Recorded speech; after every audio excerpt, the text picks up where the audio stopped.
Abra a tua Bíblia hoje no livro de Gênesis.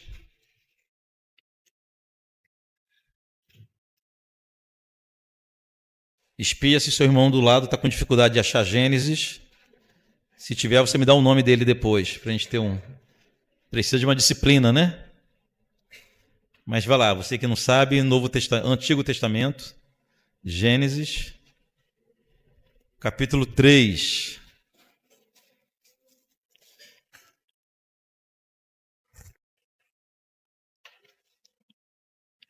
Trataremos hoje de mais um mal que nos aflige a alma. Falaremos sobre a mentira, o engano e sua consequência, deixando feridas em muitas vidas. O nosso texto de exposição será Gênesis capítulo 3. Vamos ler do versículo 1 ao 5. O texto que todos os irmãos já conhecem, que é a narrativa da queda. Mas o Senhor falará conosco mais uma vez hoje. Diz assim a palavra de Deus. Gênesis 3, 1. Mas a serpente, mais sagaz que todos os animais selváticos que o Senhor Deus tinha feito, disse à mulher: é assim que Deus disse: não comereis de toda a árvore do jardim? Respondeu-lhe a mulher: do fruto das árvores do jardim podemos comer. Mas do fruto da árvore que está no meio do jardim, disse Deus: dele não comereis, nem tocareis nele, para que não morras. Então a serpente disse à mulher: é certo que não morrereis, porque Deus sabe que no dia em que dele comerdes, se vos abrirão os olhos, e como Deus, sereis conhecedores do bem e do mal. Vamos falar com Deus. Pai querido, mais uma vez nós nos unimos em oração, dessa vez para te agradecer pela leitura de tua santa palavra, mas para clamarmos também pela iluminação do Espírito. Que o Espírito Santo opere em nós de forma poderosa nesse momento, para que de fato a tua igreja seja edificada e o teu nome exaltado aqui nesse lugar. Em nome do Senhor Jesus. Amém. Queridos, em 1 Timóteo capítulo 4, o apóstolo Paulo afirmou que foi o Espírito Santo quem disse claramente que nos últimos dias, ou nos últimos tempos, muitos abandonariam a fé para seguirem espíritos enganadores. Palavra de Deus. É claro que Paulo estava se referindo a um grupo de pessoas que se sentiriam atraídas por falsos profetas, por falsas igrejas, por falso evangelho, por um falso Cristo. Paulo estava se referindo a uma palavra do Espírito Santo que diz que uma das características dos últimos tempos seria essa espécie de apostasia, em que as pessoas não abandonariam a religião, ou não abandonaria sua vida de igreja, por exemplo, mas seguiriam falsos mestres, falsos profetas, falsas igrejas, falso evangelho. Era essa a denúncia de Paulo, segundo Paulo, porque nos últimos dias o mundo seria regido por espíritos enganadores. Palavra de Paulo, palavra de Deus. Porém, irmãos, não é difícil a gente concluir que esses espíritos enganadores não agiriam ou não agem apenas nos púlpitos de algumas igrejas. Os espíritos enganadores atuam em todas as áreas, em todos os setores, em todos os lugares da humanidade. O engano e a mentira são peças fundamentais no motor que move a sociedade. Muitos setores da sociedade sequer funcionariam se não fossem através da mentira e do engano. a gente pode concluir que a mentira foi elevada à posição de deusa, principalmente nos negócios, na política, na mídia, no marketing, mas também no sistema educacional, nas narrativas históricas, no sistema de saúde, no meio científico, mas também nos relacionamentos humanos, no seio das famílias e até mesmo na espiritualidade cristã, em todas as áreas. Em todas essas áreas e em muitas outras, a mentira e o engano se faz presente diariamente, mesmo sem percebermos. A humanidade é formada por pessoas que mentem. A humanidade não é formada por um grupo de pessoas que mentem e outro grupo que não mentem. Não é essa a divisão. A humanidade é formada por um grupo de pessoas que mentem e um grupo que mentem muito. Por um grupo de pessoas que mentem mal e outras que mentem bem. Por um grupo de pessoas que mentem e outras que só mentem. Por um grupo de pessoas que faz da mentira e do engano o seu modo de vida. E outros que não chegam a fazer da mentira e do engano o seu modo de vida, mas também faz da mentira e do engano o seu instrumento, ainda que de forma esporádica para a sua vida. Não tem para onde fugir. Isso acontece porque a mentira, o engano, fazem parte da natureza humana desde o pecado do Éden. Hoje, irmãos, é inegável que a mentira é uma das grandes marcas da humanidade. Vivemos naquilo que podemos chamar de cultura da mentira. Vivemos sobre a influência de espíritos enganadores. É o que a palavra de Deus diz. Há filósofos que falam da era pós-verdade. Hoje o que não interessa é a verdade. A verdade é o que menos interessa hoje. Hoje interessa é a minha verdade. Em muitos aspectos, em muitas áreas é assim. Não adianta a gente comprovar o que é verdadeiro. A pessoa pode simplesmente negar a verdade. Romanos capítulo 3, versículo do 9 ao 13, eu vou ler para os irmãos. Apóstolo Paulo, escrevendo aos Romanos, a palavra de Deus denunciou que a mentira é uma marca de todos os seres humanos, sem distinção. Então, Romanos 3, versículo 9 diz assim: que se conclui? Temos nós, ele está falando dos judeus, falando deles, judeus. Temos nós qualquer vantagem? Não, de forma nenhuma. Porque já temos demonstrado que todos, tanto judeus como gregos, gregos aqui significa todo mundo que não é judeu, inclusive a gente, todos, tanto judeus como gregos estão debaixo do pecado. Versículo 10, como está escrito: não há justo, não há nenhum sequer. Não há quem entenda, não há quem busque a Deus. Todos se extraviaram, a uma se fizeram inúteis. Não há quem faça o bem, não há nenhum sequer. Olha o versículo 13. A garganta deles é sepulcro aberto, com a língua urdem engano. Veneno de víbora está nos seus lábios. Paulo estava falando da gente. De mim e de você. Ou seja, queridos, segundo a palavra de Deus, esse é o estado da humanidade. Homens e mulheres que são avessos à verdade, amantes do engano. O detalhe é que, diferente de outros pecados, de outros males, o engano, a mentira, aparece em nossa história antes mesmo do pecado. A mentira foi a arma usada pelo tentador para derrotar o primeiro casal e condenar toda a humanidade à perdição. A mentira aparece em nossa história antes da queda. A mentira foi a técnica, o método de Satanás para que nós caíssemos no pecado. É o que deixa claro o texto que nós lemos hoje. Gênesis capítulo 3. Segundo a palavra de Deus, irmãos, o primeiro episódio de mentira em nossa história foi quando o tentador, de forma sutil, porém deliberada, ele distorceu a palavra de Deus.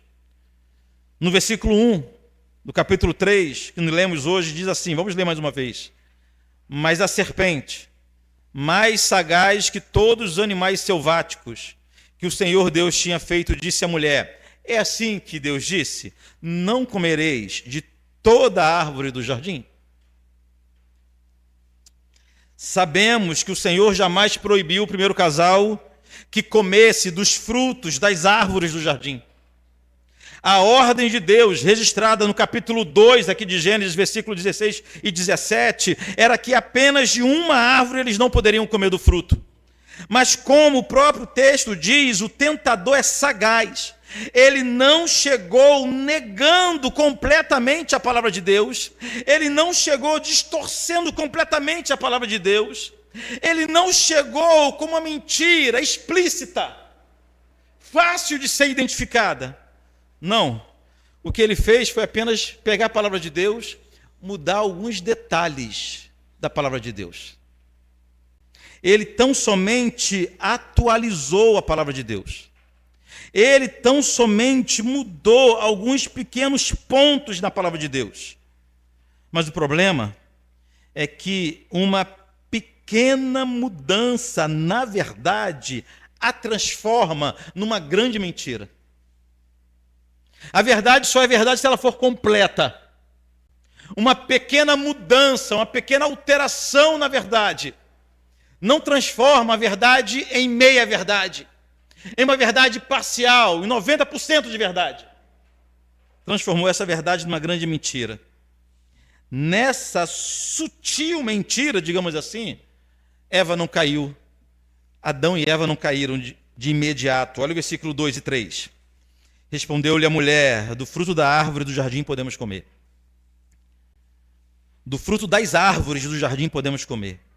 Mas do fruto da árvore que está no meio do jardim, disse Deus, dele não comereis, nem tocareis nele, para que não morras. Muitos enxergam nessa resposta de Eva também uma adição à palavra de Deus. Eva falou que Deus disse que não podia nem tocar. E de fato Deus não disse isso. Mas aqui é uma outra questão que a gente pode tratar em outro momento. Mas a resposta do primeiro casal foi precisa no sentido de que eles não caíram nessa primeira investida. Mas em sua segunda investida, o tentador deixou de ser sutil e passou a agir de forma explícita. A mentira permaneceu sendo a sua principal arma. Mas em sua segunda ocasião, na sua segunda investida, ele não foi mais cauteloso, ele não simplesmente mudou um teor, um detalhe da palavra de Deus. Ele mentiu descaradamente aqui no versículo 4. Então a serpente disse à mulher, é certo que não morrereis. Essa pequena frase, irmãos, é a maior mentira da história. A maior mentira da história é uma pequena frase. É certo que não morrereis. O diabo deixou de ser sutil. E em seu segundo pronunciamento em nossa história, ele mentiu descaradamente. É certo que não morrereis. Foi essa grande mentira que iniciou ali mesmo no jardim. O contexto era maravilhoso, era um jardim de maravilhas que Deus criou, mas foi nessa pequena mentira, ou essa grande mentira, que iniciou ali mesmo no jardim, um ritual de sedução que culminou na queda de toda a humanidade. É certo que não morrereis. Uma frase pequena, mas diabólica o suficiente para pôr em dúvida a santidade, as intenções e o caráter de Deus. É certo que não morrereis. Em outras palavras, o que o diabo estava dizendo é o seguinte: Deus mentiu para vocês. Deus enganou vocês. É certo que não morrereis. Uma simples frase que serviu como uma cunha, sabe o que é uma cunha? Uma cunha em uma pequena fenda, mas que em alguns minutos abriria um grande abismo entre o homem e Deus. um abismo intransponível. É certo que não morrereis. Uma mentirinha pequenininha, mas com reflexos desastrosos na eternidade.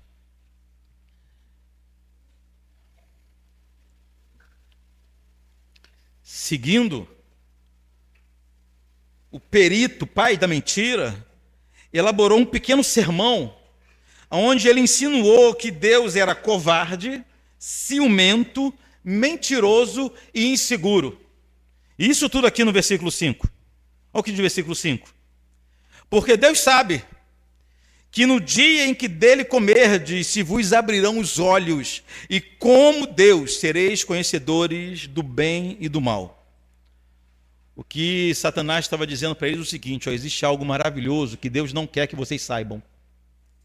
Existe acesso a informações privilegiadas que Deus não quer dividir com vocês.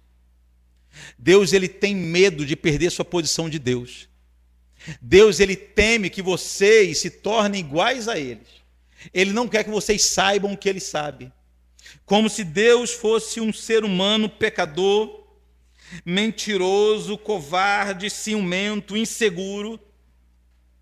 Ah, queridos, Adão e Eva tiveram que escolher entre acreditar nas palavras do Criador de suas vidas, daquele que os criou e os presenteou com todas as maravilhas do jardim, ou acreditar nas palavras de uma figura bizarra que apareceu do nada, falando no meio do caminho. Parece que a escolha era fácil, não parece? Mas eles fizeram a escolha que todos nós faríamos. Todos nós. Todos nós, sem exceção, cairíamos facilmente, como nós caímos, facilmente nas tentadoras propostas de uma vida melhor, com mais autonomia, com mais realização pessoal, ainda que isso custe o nosso relacionamento com Deus. Todos nós fazemos isso. É uma tentação para todos nós. Nenhum de nós iria resistir à tentação de ter uma vida independente, estável, se sentir mais realizado como pessoa, ainda que isso tudo dependesse de nosso relacionamento com Deus. Ainda hoje abrimos mão facilmente de nosso relacionamento com Deus em propostas muito menores do que essa que o diabo fez a Adão e Eva. No lugar deles, todos nós cairíamos também. Depois da queda, queridos, uma das provas incontestáveis da presença do pecado na humanidade foi que o primeiro casal, ou a partir do primeiro casal, todos também tornaram-se mentirosos como a serpente do Éden. A mentira, que até então era característica exclusiva de Satanás e de seus anjos, passou também a ser marca daqueles que Deus criou, santos e em estado de pureza. Isso aqui é sério demais. Quando a gente estuda os atributos de Deus, a gente faz uma distinção entre os atributos comunicáveis e os incomunicáveis. Já ouviu falar disso? Os incomunicáveis são aqueles atributos que só Deus tem, ninguém mais tem. Por exemplo, ele é eterno, só ele é eterno. Todo-poderoso, só ele é todo-poderoso. São atributos incomunicáveis, que ele não divide com ninguém. Mas tem atributos comunicáveis, aqueles que são encontrados em Deus e em uma pequena parte são encontrados em nós também. Correto? Deus ama e nós também amamos, igual Deus não. Mas nós amamos porque Deus ama. Então, alguns atributos que nós temos, que Deus tem, ele comunica conosco. Claro, em uma pequena parte, uma pequena porção. O que aconteceu aqui no Éden é como se nós passássemos a ter um atributo comunicável, mas com Satanás. Algo que era só dele, a capacidade de mentir, a capacidade de enganar, de iludir. Adão e Eva tornaram-se somente os primeiros de uma história. Olhem o que o texto diz, versículo 8, adiante. Pula para o 8. Depois que comeram da fruta, né? Quando ouviram a voz do Senhor Deus que andava no jardim pela viração do dia, esconderam-se da presença do Senhor Deus, o homem e sua mulher, por entre as árvores do jardim. E chamou o Senhor Deus ao homem e lhe perguntou: onde estás? Ele respondeu: ouvi a tua voz no jardim, e porque estava nu, tive medo e me escondi. Perguntou-lhe Deus: quem te fez saber que estava nu? Comeste da árvore que eu te ordenei que não comesse? Então disse o homem: a mulher que me deste por esposa, ela me deu da árvore e eu comi. Disse o Senhor à mulher: que é isso que fizestes? A mulher respondeu: a serpente que me enganou e eu comi. Queridos, olha aqui para mim. Os dois mentiram. E vejam como que eles aprenderam muito rápido a tática da mentira. Eles usaram a mesma tática que Satanás tinha usado pouco tempo antes. Eles não mentiram. Qual foi a tática de Satanás? Não, em primeiro lugar, não mentir explicitamente. Ao invés de mentir, você confundir as coisas. Misturar mentira com verdade. Eles não mentiram também explicitamente no sentido de inventar uma história. Nem Adão e nem Eva inventaram uma história. Eles apenas distorceram a verdade. Exatamente da forma que o diabo fez. É verdade que a queda de Adão teve a participação de Eva, mas a responsabilidade em seu pecado era todo dele. É também verdade que o tentador seduziu Eva, mas ainda assim a responsabilidade era toda de Eva por seu pecado. Adão e Eva inauguraram na história uma das formas mais comuns de mentira, que é terceirizar a sua culpa. É o que todo mundo faz até hoje. Ao invés de assumir a própria responsabilidade em seus atos, ao invés de chegar diante de Deus e falar: eu estou passando pelo que eu estou passando e a culpa é toda minha pelo que eu estou vivendo, nós mentimos, como Adão e Eva fez. Culpamos os outros pelos próprios erros. Vejam se essa não é uma marca da humanidade inteira. É uma luta para a gente reconhecer um pecado, não é verdade? A maioria de nós só reconhece um pecado quando é flagrado. A maioria. E ainda assim encontra desculpas. Procura pretextos. A tática satânica do tentador no Éden, que Adão e Eva aprenderam com muita facilidade, e nós replicamos ainda hoje. Esse texto termina com o juízo de Deus sobre a humanidade, sobre o diabo e também sobre o pecado. Querido, Gênesis capítulo 3 apenas narra como a mentira entrou em nossa história. Mas a Bíblia inteira está repleta de provas incontestáveis da presença e do poder destrutivo da mentira. Somente para citar alguns exemplos. Um dos filhos de Caim e Abel também tornou-se um grande mentiroso. Um dos filhos de Eva e Adão também se tornou um grande mentiroso, que foi Caim. Gênesis 4:9, depois dele ter assassinado o próprio irmão, quando o Senhor procura e pergunta: onde está o seu irmão? Ele simplesmente fala: eu não sei. Eu não sei do meu irmão. Eu sou tutor dele, por acaso? Abraão mentiu dizendo que Sara era sua irmã em Gênesis 12 e de novo em Gênesis 20. O nosso pai da fé era um exímio mentiroso também. Jacó mentiu e enganou seu próprio pai em Gênesis 27. Ananias e Safira tentaram mentir ao Espírito Santo em Atos capítulo 5. E temos muitos outros exemplos de pessoas que usaram desse expediente. Porém, irmãos, mais importante do que conhecer os casos de mentira na Bíblia é sabermos o que Deus pensa sobre a mentira. Na verdade, isso aqui é um método que nós devemos utilizar em todas as áreas de nossa vida. Qual é a vontade de Deus, ou a visão de Deus, o conceito de Deus? Em algum momento você já pensou sobre a mentira, o engano, a desonestidade a partir da perspectiva de Deus? Se você é alguém preso nas correntes da mentira, se a mentira já te escraviza, se você depende de pequenos enganos para viver, você precisa urgentemente saber o que Deus pensa sobre a mentira. Não haverá mudança enquanto você não adquirir essa consciência. Para começar então, vamos ler um dos textos mais claros sobre a mentira na perspectiva de Deus. Um daqueles textos que nem precisa de explicação. Provérbios capítulo 12, versículo 22.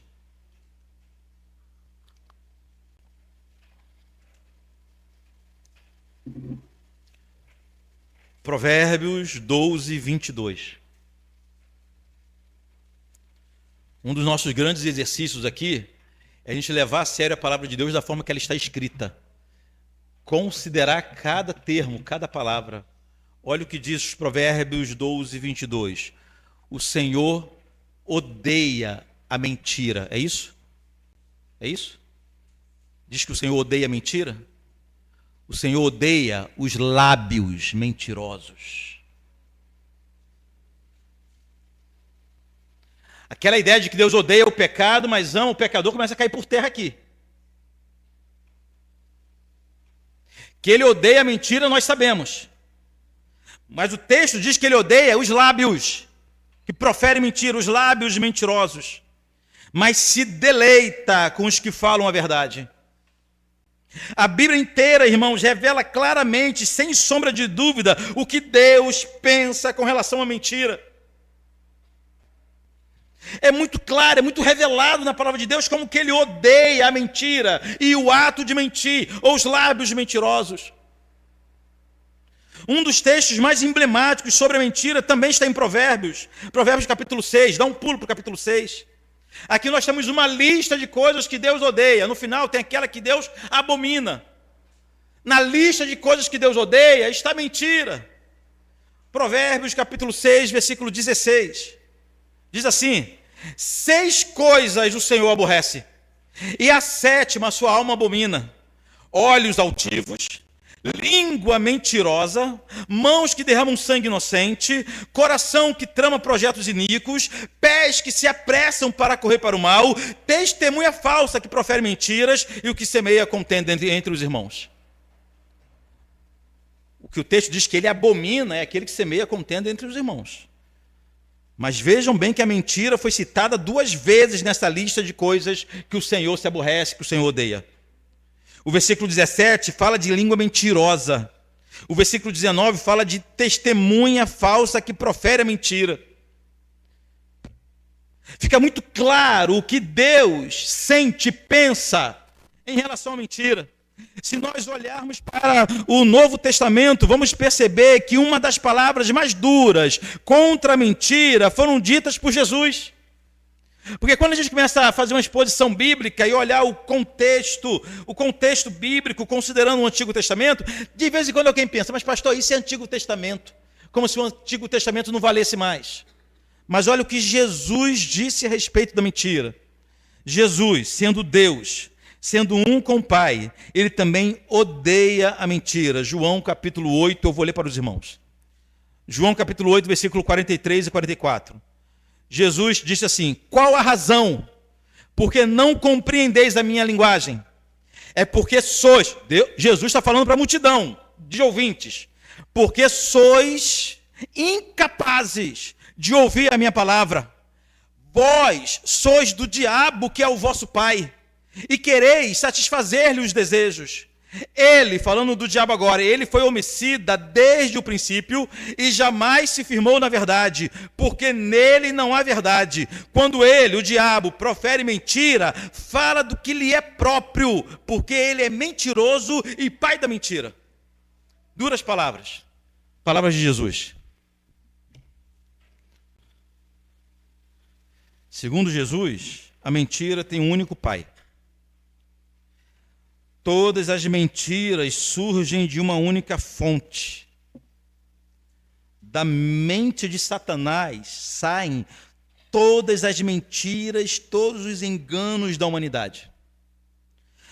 Todas as mentiras, todas as trapaças, todos os enganos, os já praticados e os que ainda serão executados, todos, sem exceção, fluem da mesma fonte, do coração do diabo. Ou seja, todas as vezes que você mentiu, que você enganou, foi porque você escolheu beber dessa fonte. Você foi lá nessa fonte, bebeu dessa fonte e praticou a mentira, o engano.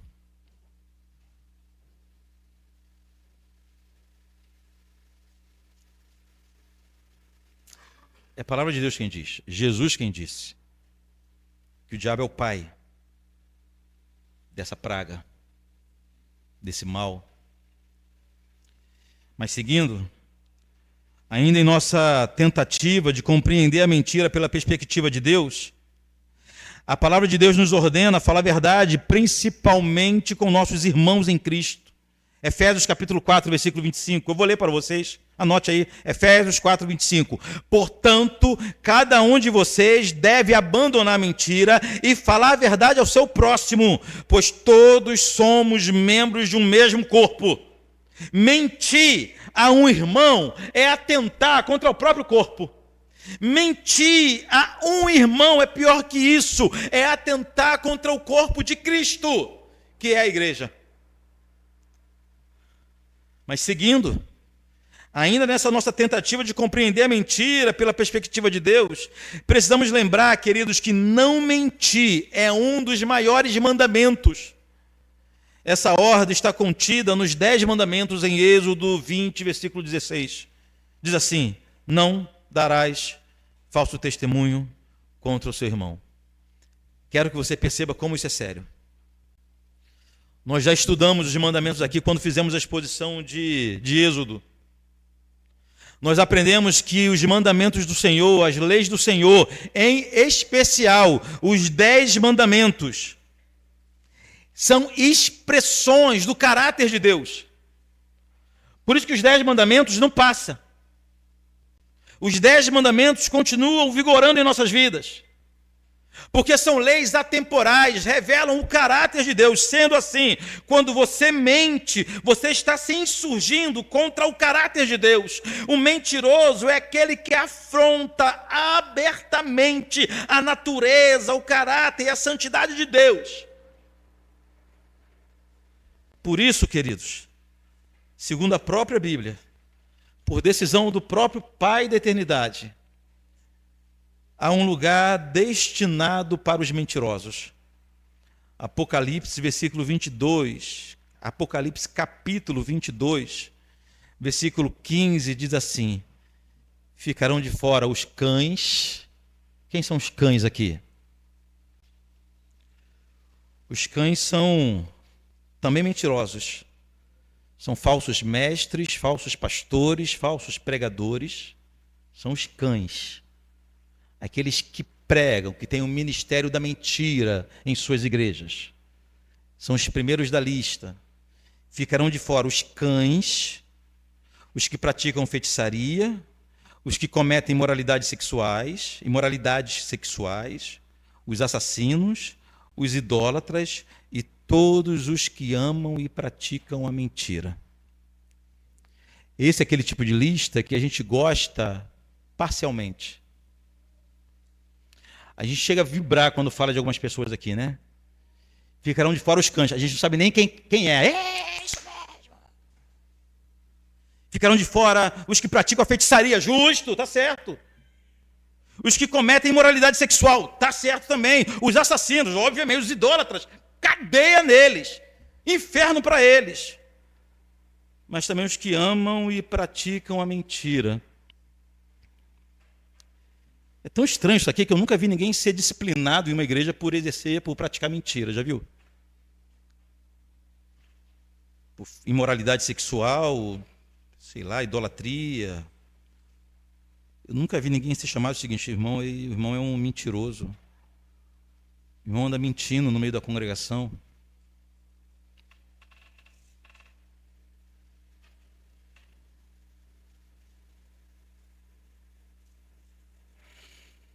Deixa eu seguir só o que está escrito aqui. Como disse Jesus no texto que vimos em João, capítulo 8, o mentiroso ele tem um pai, que não é o Senhor. Por isso, o mentiroso terá a honra de passar a eternidade com o seu verdadeiro pai, que não é o Senhor.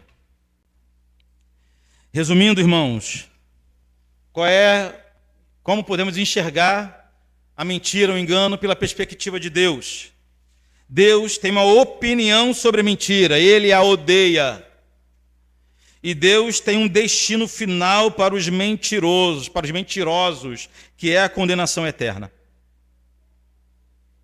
Não é um pecado pequeno. Não é um pecado simples. Não é um pecado sem importância. Na Bíblia nós encontramos pessoas que fizeram o bem mentindo. Alguns exemplos. Mas em momento nenhum essas pessoas são elogiadas por sua mentira. Nós temos o exemplo de Raabe, que mentiu para proteger os espias de Israel. Nós temos o exemplo das parteiras egípcias que mentiram para proteger as crianças que nasciam no Egito, as crianças hebreias. Mas a Bíblia não as elogia por causa desses episódios de mentira. A mentira permanece sendo essencialmente diabólica. É uma marca do diabo. É uma característica, ou vamos chamar de um atributo satânico.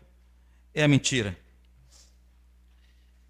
E o destino final dos mentirosos é viver eternamente longe de Deus. Junto com os cães, os feiticeiros, os idólatras, os imorais, os assassinos. Você vê que a Bíblia não faz distinção entre assassinos e mentirosos, entre adúlteros e mentirosos, entre imorais e entre feiticeiros e mentirosos. A palavra de Deus põe todos, classificam todos da mesma forma.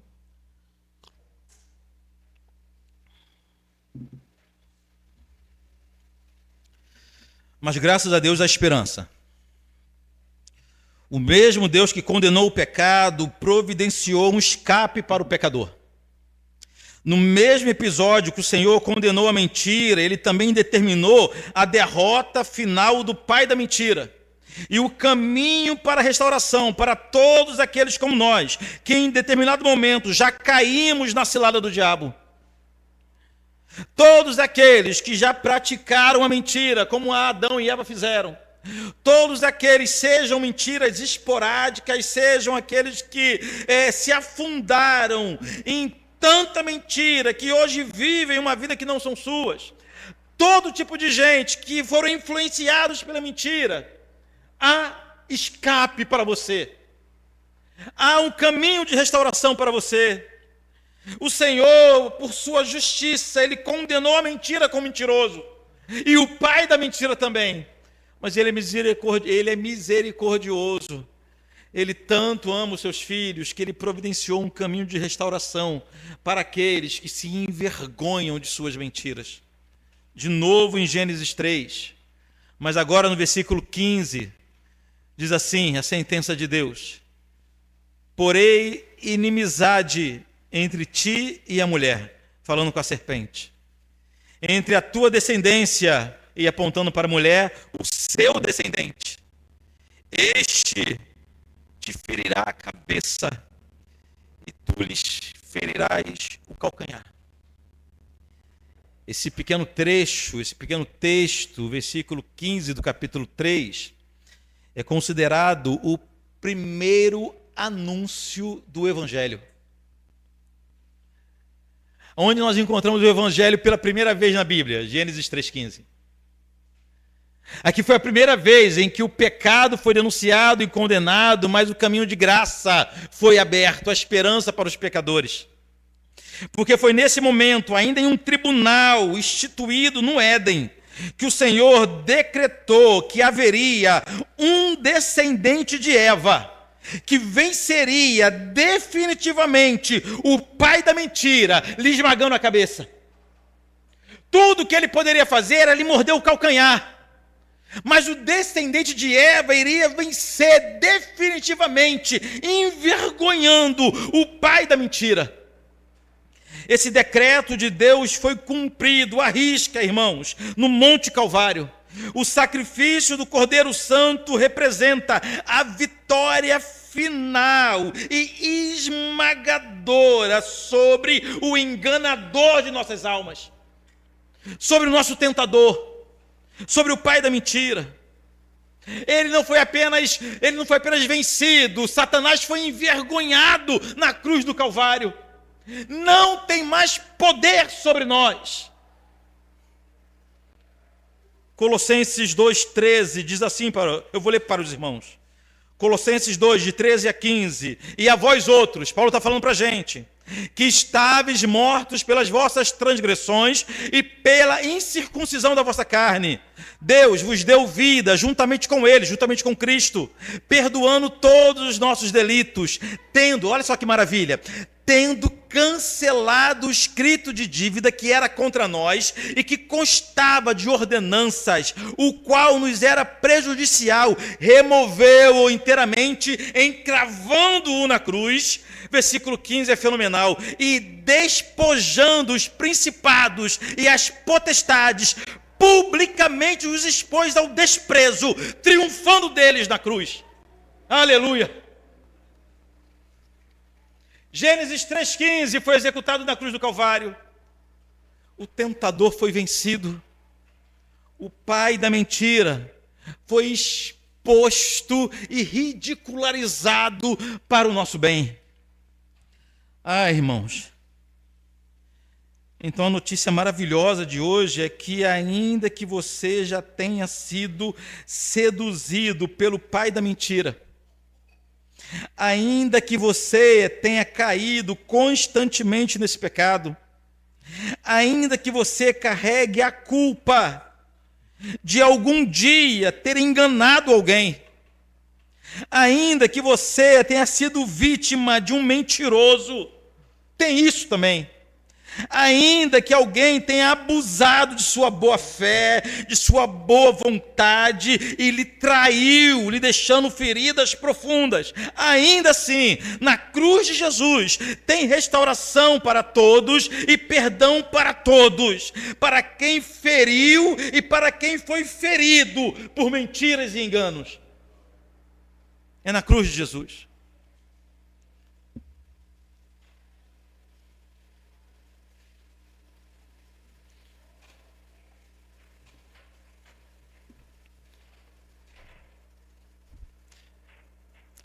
Essa é uma daquelas palavras que nós só nos lembramos das vezes que fomos enganados.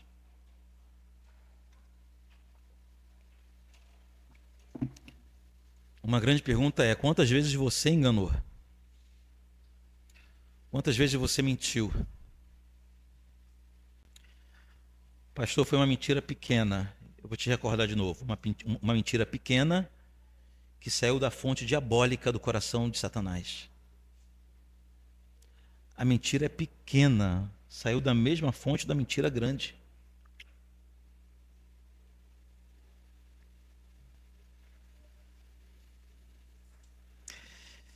Preciso terminar com algumas aplicações. Primeiro, examine a tua vida. Mentiras constantes e habituais podem ser evidências de falta de um conhecimento verdadeiro sobre Jesus e seu sacrifício. Mentira constante e habitual pode ser evidência de falta de conversão de verdade. Examine a sua vida. Não examine a vida dos outros, não. Examine a tua vida. Em segundo lugar, cresça no temor de Deus. O pastor puritano Richard Baxter ensinou que para vencer a mentira, precisamos temer a Deus mais do que aos homens. Normalmente, nossas mentiras podem ser fruto também de temor aos homens. Não falar aquilo que possa nos causar algum prejuízo, algum dano. Por isso que Baxter nos ensina a temer mais a Deus. A partir do momento que você entender que Deus odeia a mentira e o lábio mentiroso, o engano e o lábio enganador, e que os olhos de Deus estão em toda parte, que Deus conhece a verdade e ama somente a verdade, você vai se afastar também da mentira. E sem desculpa e sem pretexto. Se tiver que vender menos, venda menos. Se tiver que perder a causa, perca a causa. Se tiver que perder a vaga, perca a vaga. Mas não fundamente nada em sua vida em nenhum grau, nenhum tipo, nenhuma espécie, nenhum tamanho de mentira. Em terceiro lugar, perdoe quem te enganou, quem mentiu para você. Não permita, irmãos, que o pai da mentira faça de você uma vítima ferida e amargurada por toda a vida. Lembre-se de quantas vezes você mentiu e enganou. Ou lembre-se de outros pecados mais terríveis que você teve, que você cometeu, e o Senhor te perdoou. Perdoe quem mentiu para você. E por fim, ore por mudança. Não basta parar de mentir. É necessário amar a verdade. Quero dizer com isso que não vai adiantar você agora fazer uma resolução. Enquanto está ouvindo a pregação, você está pensando o seguinte: de hoje para frente eu não vou mentir mais.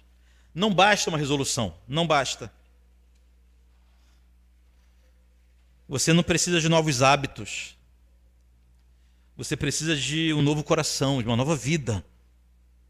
Uma mudança de vida que só o Espírito Santo pode dar. Então a sua oração deve ser essa hoje: Senhor, muda a minha vida. Muda o meu coração. Cumpra em mim o que o Senhor prometeu através do profeta Ezequiel. Arranca o meu coração de pedra e põe em mim um novo coração. Me transforma em outra pessoa. Sem uma mudança de vida, não haverá mudança de hábitos. Toda a sua força, o seu esforço para mudar hábitos será em vão. O que precisamos é sermos novas pessoas. Amém?